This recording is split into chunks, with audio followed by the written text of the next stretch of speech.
And welcome back to a fresh episode of the Business Growth Show. Excited to be joined by my good friend today, Jonny Pardoe. Jonny is the author and host of the Self-Esteem and Confidence Mindset, and he's a confidence and writing mentor. Jonny, a warm welcome to the show, Squire. How's it going? Hello, Sam. Thanks for having me on. It's great to talk to you on a podcast as well as being one of my good mates. So, thank you very much for having me on. I am great. How are you? Yeah, all good on this end, man. And yeah, looking forward to this one. I think there's going to be a lot of useful tips for not just myself, but hopefully everyone tuning in today as well. And we're going to be running through all things daily habits, mindset from both a business level and a personal level. And I think a great way to kick it off would definitely something I've struggled with in the past. So talking about imposter syndrome. Which I think probably a lot of us have had, whether that's in terms of starting our own business, whether that's in terms of putting things online, whether that's starting our own kind of venture, all these different channels. I know I've certainly, let's take, for example, when I first started posting on LinkedIn, I was thinking, are people really going to care what I've got to say? Is anyone actually going to resonate with this? Is this going to ring a bell with anyone? But I'd love to know your thoughts on why imposter syndrome is an issue for people, Jonny, and then we can get into how to overcome it. Yeah, of course. So imposter syndrome, as you mentioned, you said you've had it, and you think quite a lot of us have had it. I've certainly experienced it. You'd be surprised at some of the people who admit they struggle with imposter syndrome, and I'll just kind of explain what it is. But Jennifer Lopez, for example, I heard her say, I won an Oscar and I felt like a fraud. So, we're talking about people we see in the public eye sometimes as, wow, these super achievers, I wish I had their life. And by the way, you should be doing that. You should be always loving yourself and appreciate what you have. But those people who sometimes achieve things, you'd be surprised how much they suffer with it. And what it is basically when you try something new, you come out of your comfort zone, or it's a change. Now, that's great, and that helps us grow and progress. And as human beings, when we grow and progress, that's kind of what makes us feel happier. But our brain has a very strong survival instinct, and there's a part of the brain called the limbic part. And the limbic part is more concerned with keeping you safe than keeping you happy and growing. And when you try something new, your brain starts signaling and saying, whoa, calm down. Are you sure you want to be doing this?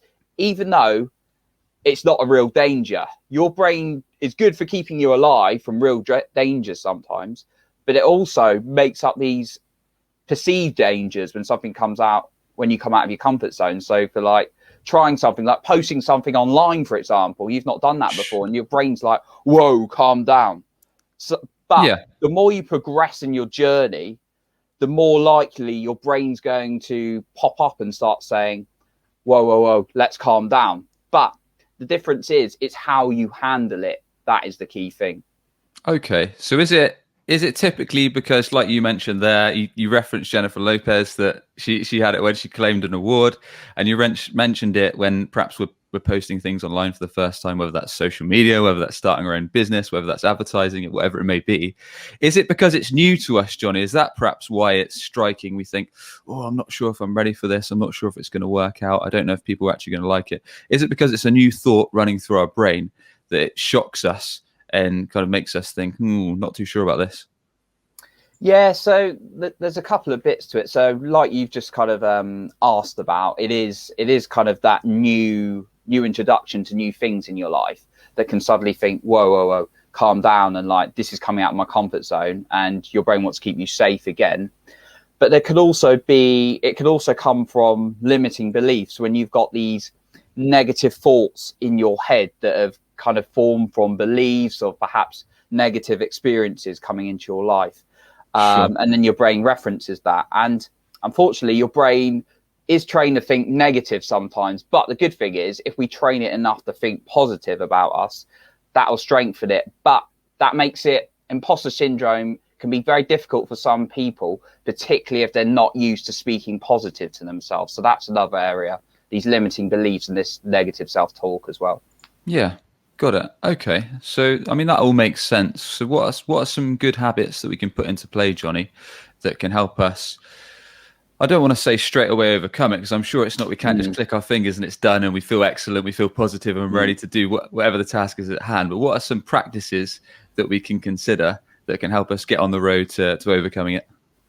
Yeah. So, like you just, first of all, like you've just pointed out, not sort of like overcome it, disappears forever. As I've kind of said, as we progress, we go further along, we start striving towards these new goals and we grow.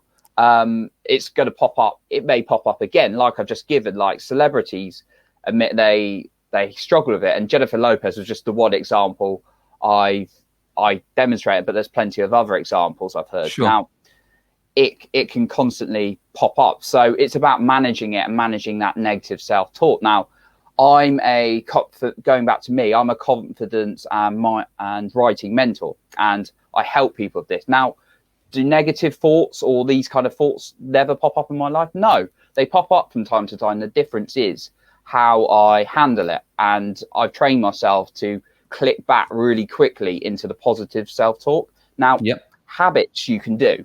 So I like to look at it in a proactive and reactive element. So the proactive element are things you do day in, day out, which means the chances of this overruling you and you getting caught too much into the imposter syndrome and it paralyzing you from doing anything. If you're doing the right habits regularly, that's going to feel good. But then there's the reactive habits, and suddenly what can you do if a thought like this comes into your head? Now, some of the proactive stuff is just remembering to praise yourself.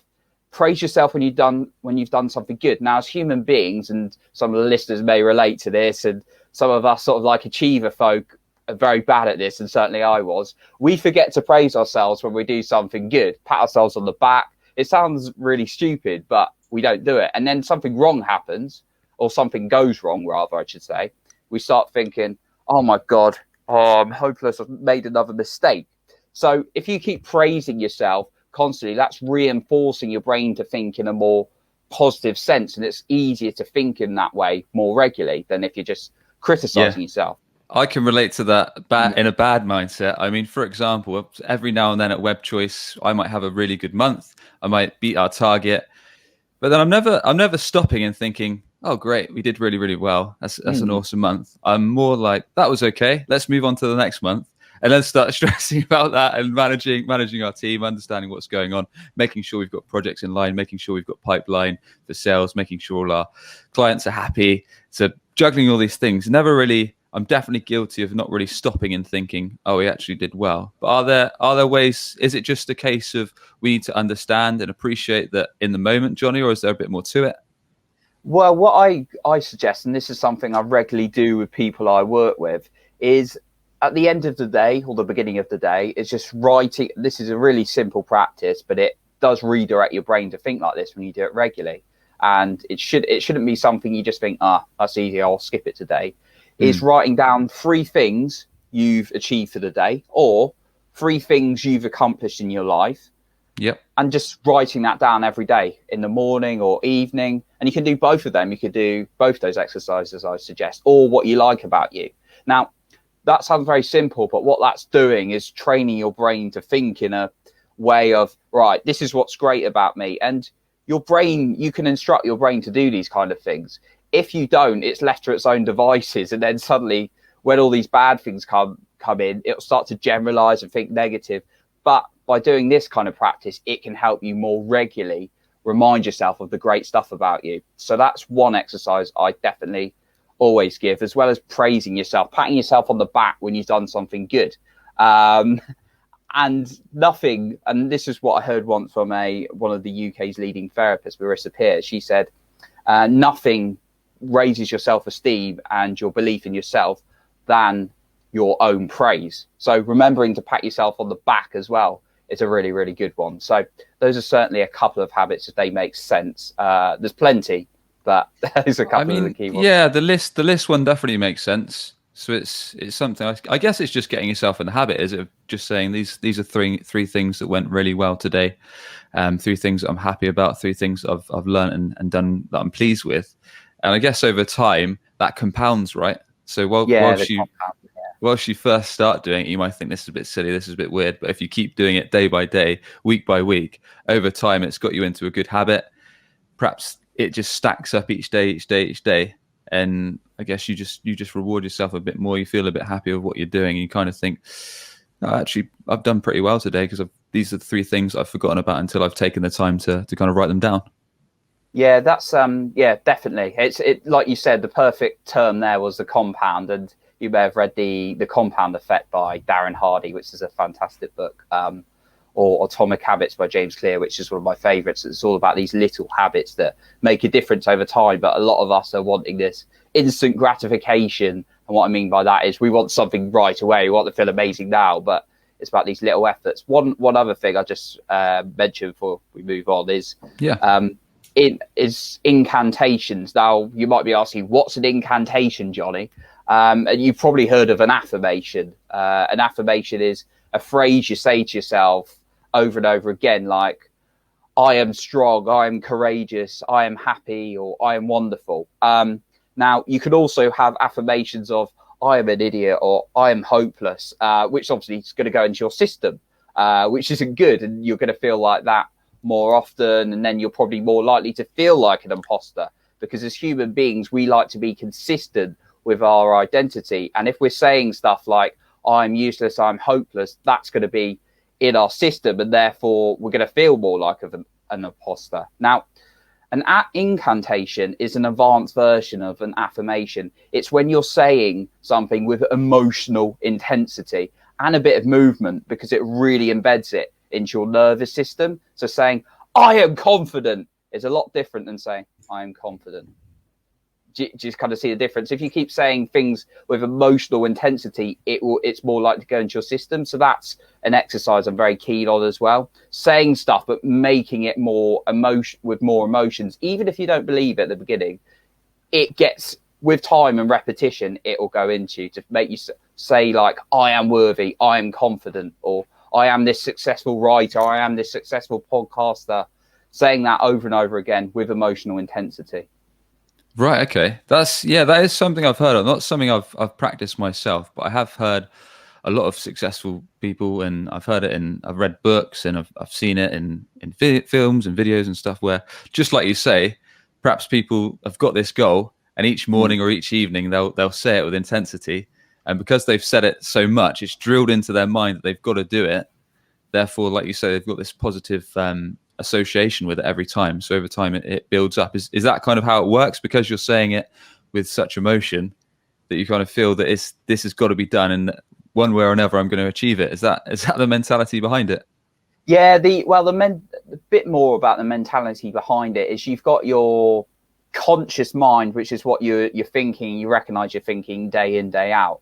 And then you've got the subconscious mind, and I'm not going to give you a whole psychology lesson here, but like the subconscious mind is what's like stored within us. So it's like this unlimited storage capacity within us, and thoughts we've like picked out, all these bits of information from our life that are stored away, and we can't recall it all because our brain can't cope with that kind of level of information. But if we're taking in negative things and beliefs into our system, it's going into that subconscious. Now, if you're filling it up with lots and lots of negativity, that's going to make you not feel so good, and you won't have good self-esteem, you won't have good confidence, you're more likely to suffer from imposter syndrome. But when you're saying these incantations, what it's doing is putting that into the subconscious, and the subconscious mind often drives your behavior. So you might have done something, you might think of this, Sam, you're like, oh, suddenly I feel really happy today, or suddenly, how did I do that?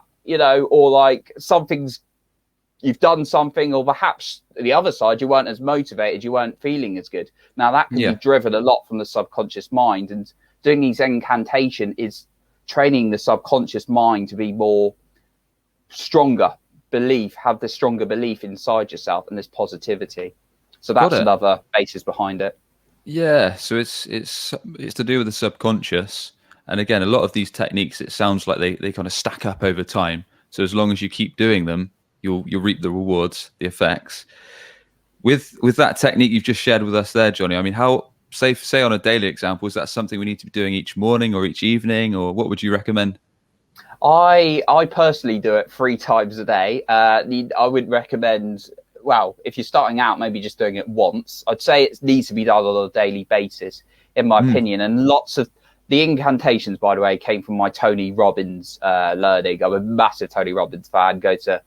Been to a few of his events, and this is like one of the biggest things I took away from him. One of the number one success coach in the world, but he basically goes on about it. But what I personally do is in the morning, sort of getting up, bit of movement. I do these incantations when I'm exercising, when I'm running at lunchtime, or if I'm walking, if it's a weekend and I'm like doing active recovery a bit more, I will say it because you're moving with it as well. And what happens when you're moving is this information can get past the conscious mind, because the conscious mind can have all this negativity and you say, oh, that's not true. And then it blocks it. But if you're moving, the study's been shown that if you're moving at the same time, or you're putting this emotional intensity, it's more likely to get in the subconscious. So I do it then, and then before I go to bed as well.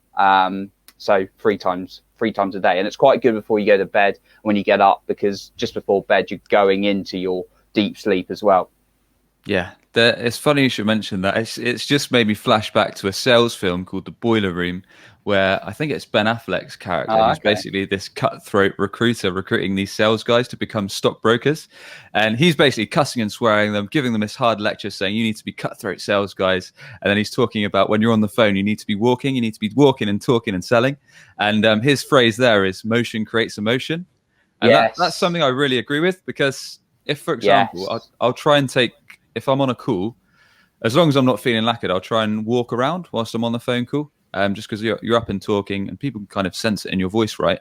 If you're kind of sat there still and motionless, it's almost as if your pitch changes if you're walking around, if you're a bit more active.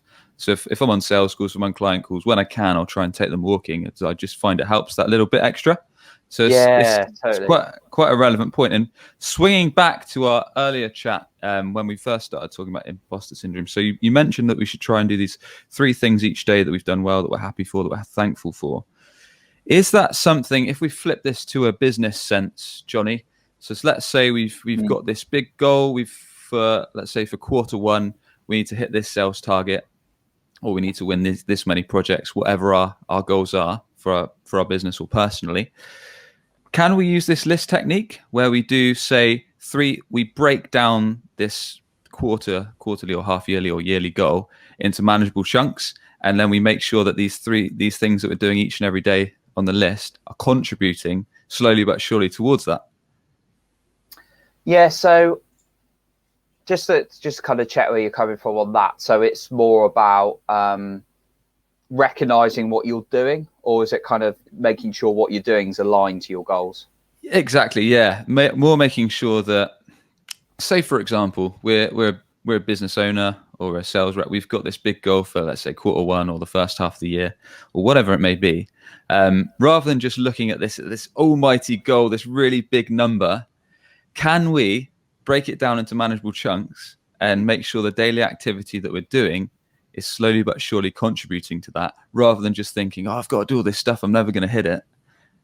Is that the kind of technique that we can use with some of the strategies you've been sharing with us? Yeah, I understand the question, and I'm a big fan of goal setting and looking at where I'm trying to go and the reasons why, but also how I break it down and what I'm focusing on, and making sure I don't get caught in the to-do list. Just focusing what my end goal is.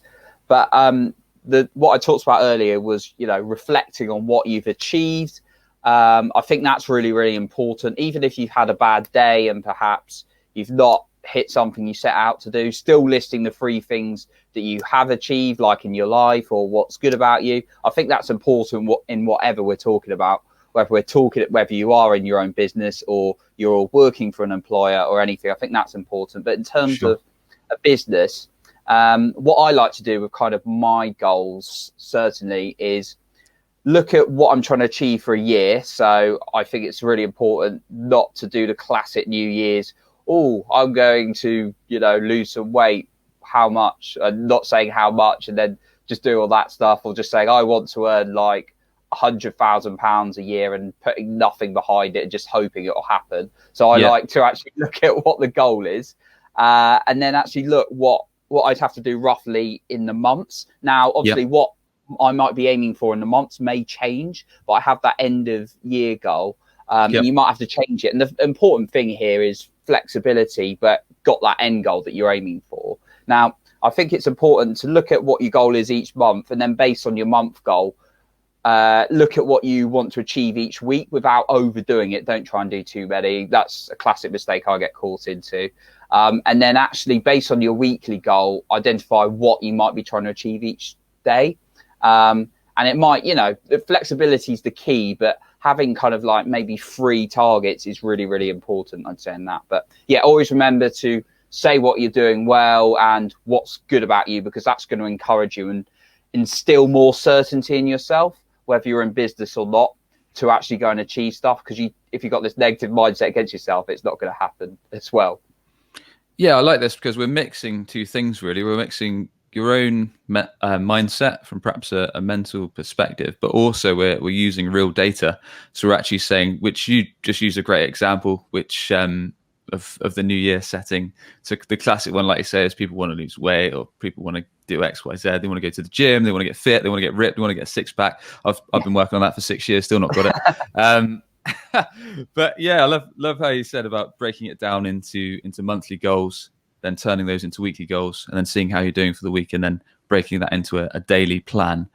Because ultimately, like you say, if you've got these goals that are perhaps quite up there, if you've not got an actual actionable strategy where it's clearly broken down into the tasks or the activity you need to do each and every day, how are you going to hit it? You might do it as pot luck, but then you've got no way to repeat that. You've got no system in place to continually do that and do it again for the next year or for the next month. So that makes perfect sense. Yeah, I'd say as well, like some people say, I'm more of a flow type person and don't really plan. Now, obviously, I've been in places where I come from more the planning side, so I'm not being biased, but I've been on the planning side when I'm so planned that it just makes, your day so structured and no room for flexibility and flow and perhaps the enjoyment and enjoying the present moment. But in business, you do need some kind of plan and direction. I don't believe, and someone please prove me wrong, I do not believe you can just go through business on a flow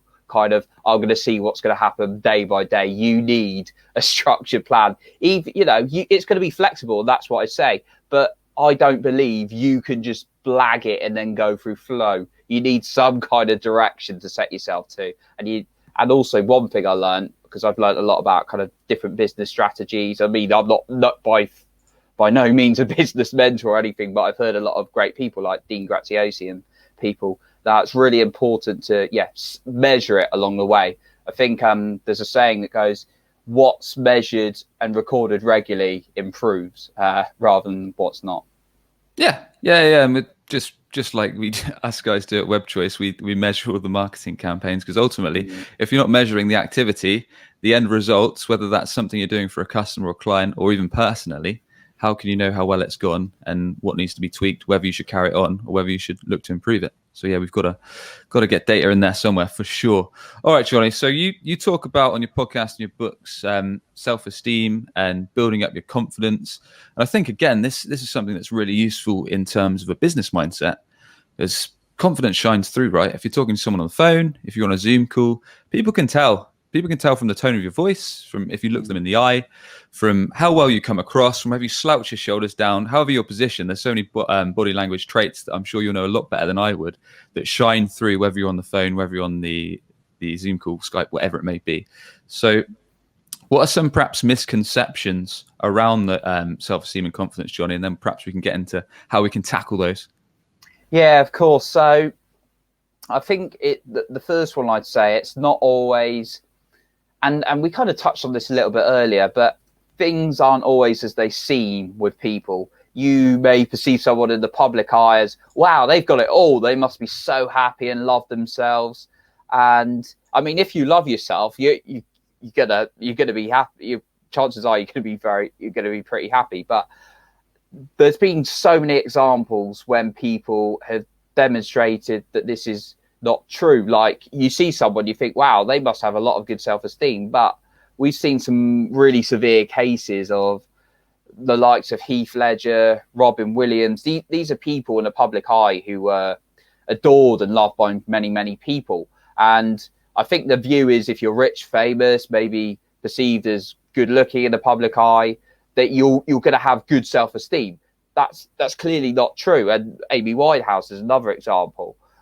Whitney Houston had depression, didn't like herself. They were really struggling with their self-esteem, these people I've just mentioned. So that's one key misconception, that because you're perceived as successful, and I wouldn't say it's success if you're not happy, that's one key one I really wanted to point out. The second one, and I'm just really strong about this one, is there's a view that these people who appear confident, charismatic, have zero fears. And this is one of my pet peeves. Like, everyone has fear. We are human beings. It's just our attitude to how we handle fear is what's different.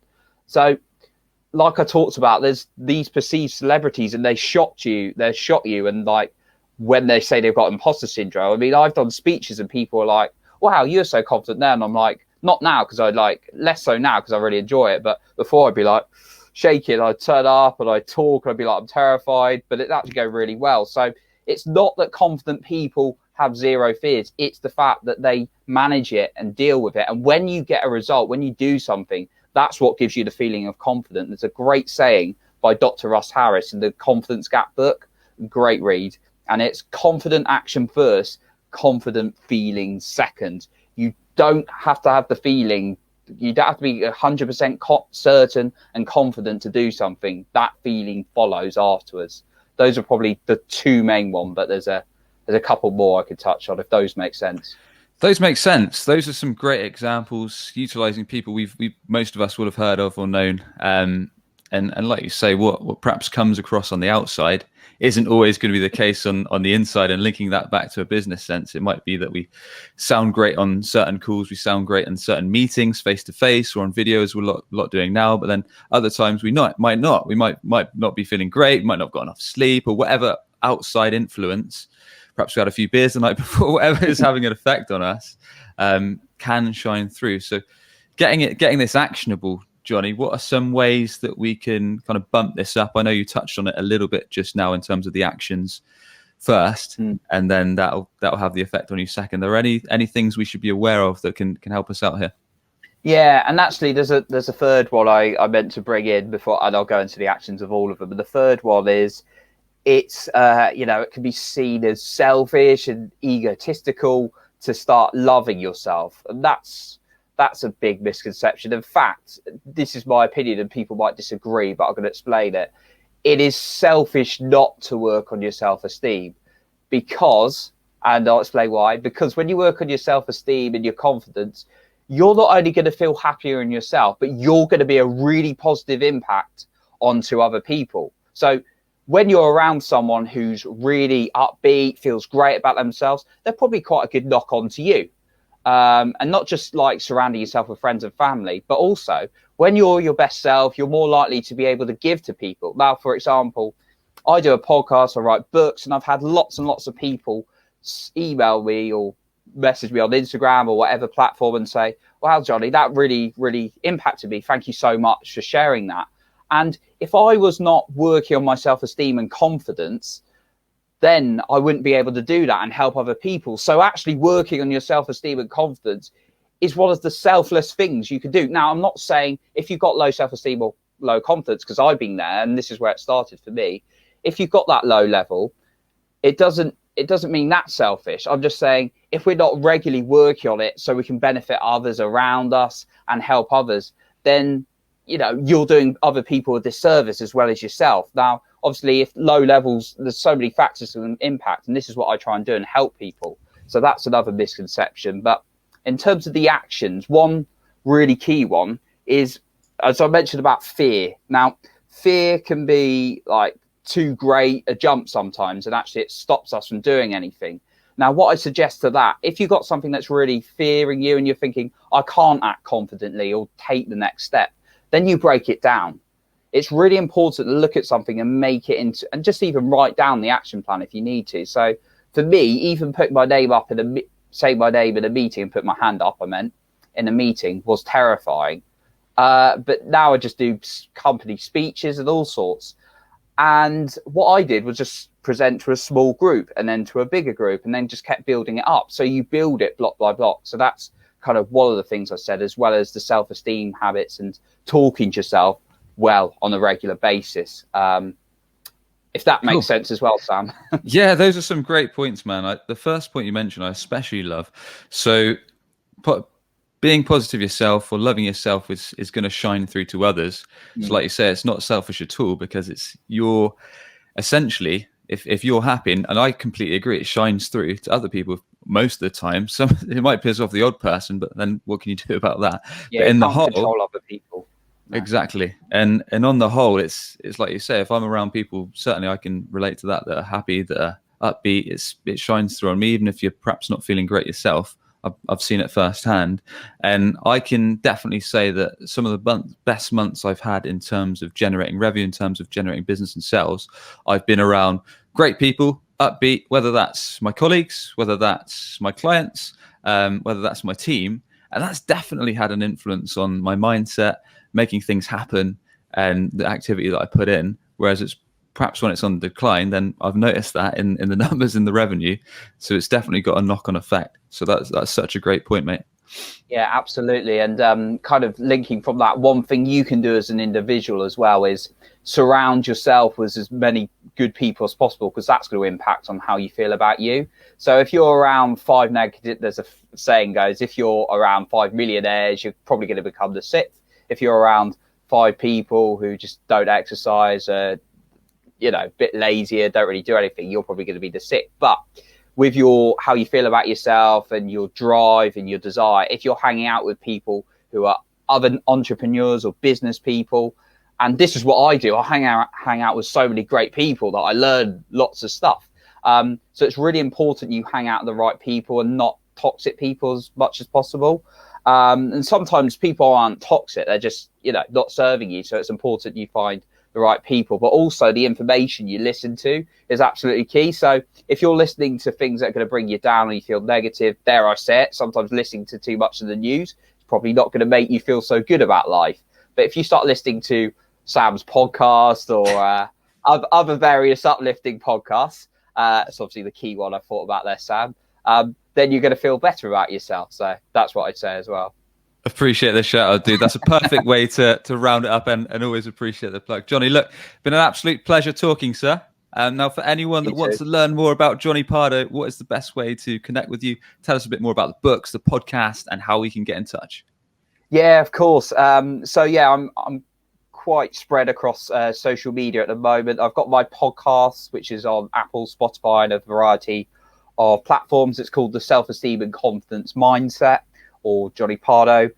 You can also find that book, which is on Amazon. And if you want to follow me, I'm also on Facebook. I've got a group called the Self-Esteem and Confidence Mindset. And you can find my Instagram, which is just Jonny Pardoe, if you type that in as well.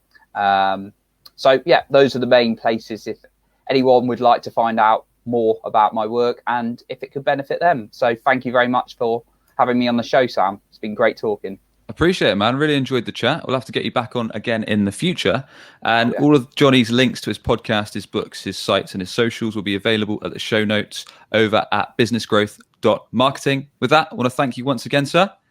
Thank you.